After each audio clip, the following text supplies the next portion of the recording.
کہ جو 18 کروڑ مسلمان آفیشیل رپورٹ کے مطابق ہیں، کہا صاحب اس میں تو بڑا طبقہ وہ ہے جن کا ان سے نہیں بنتی، ان کا ان سے نہیں بنتی. نہیں، ہم سب مسلمان ہیں. آج مسلک بچانے کی فکر ہو رہی ہے. میں کہتا ہوں دین بچے گا تو مسلک بچے گا. مسلک ضروری ہے، مسلک رہے اور اپنے مسلک کی تبلیغ بھی ہو، مگر یاد رکھیے گا کہ مسلک کی بنیاد پر جو نفرتیں پھیلائی جا رہی ہیں، اگر ان نفرتوں کو ہم نے شروع میں ختم نہیں کیا تو یہ ناسور بن جائے گا.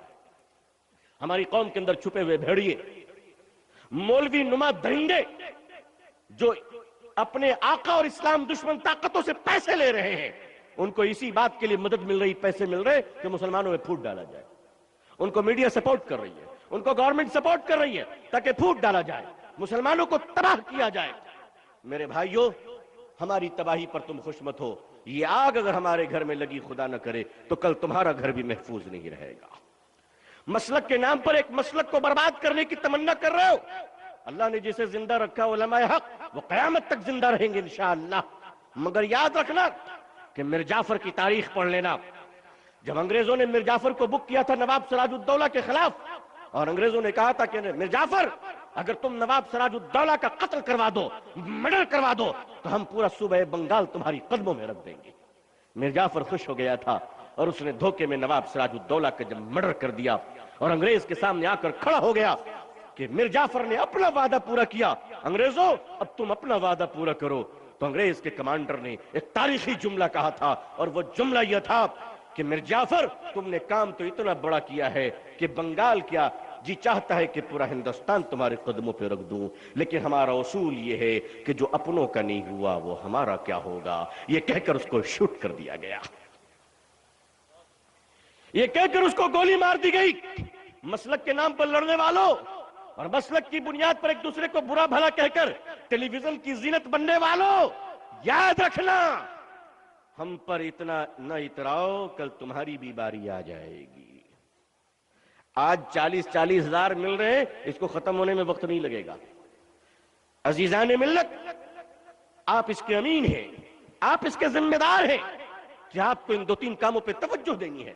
میں آپ سے گزارش کرتا ہوں، آپ جس علاقے میں بھی رہتے ہیں اس علاقے کے دانشوروں سے گزارش کرتا ہوں کہ وہ علماء کی صحبت اختیار کریں، اور حضرات علماء سے اپیل کرتا ہوں کہ وہ علاقے کے دانشوروں کو محبت کی نگاہوں سے دیکھیں، ان کو قریب لائیں تاکہ ایک بہترین تال میل ہو اور ملت کی شرازہ بندی ہو سکے، اور پھر وہ عظمت رفتہ واپس لا سکے جو کھو چکا ہے.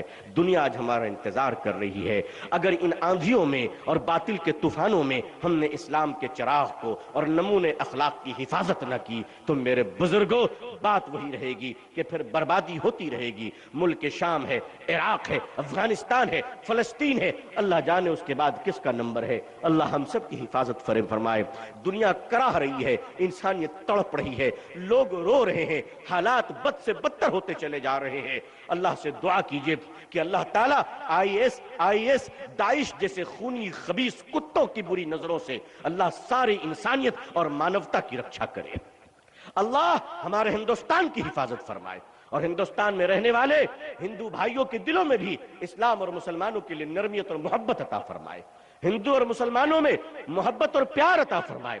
اللہ بھارت کی رکشا کرے، بھارت کے تنکے کی حفاظت کرے. اللہ سے دعا کرتا ہوں کہ اللہ تعالی ہندوستان میں اور پوری دنیا میں ہم سب کو اسلام کی عزت دیکھنا نصیب فرمائے.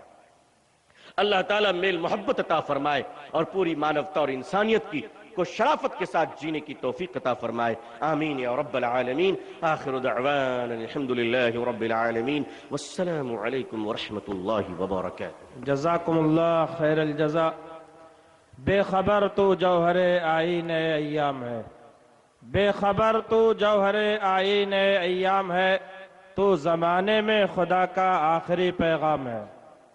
میں ایک نظم پیش کرنے کے لیے لکھنؤ سے تشریف لائے ہوئے جناب قاری عبد الرحمن صاحب سے گزارش کر رہا ہوں وہ تشریف لائے اور نظم پیش فرمائیں.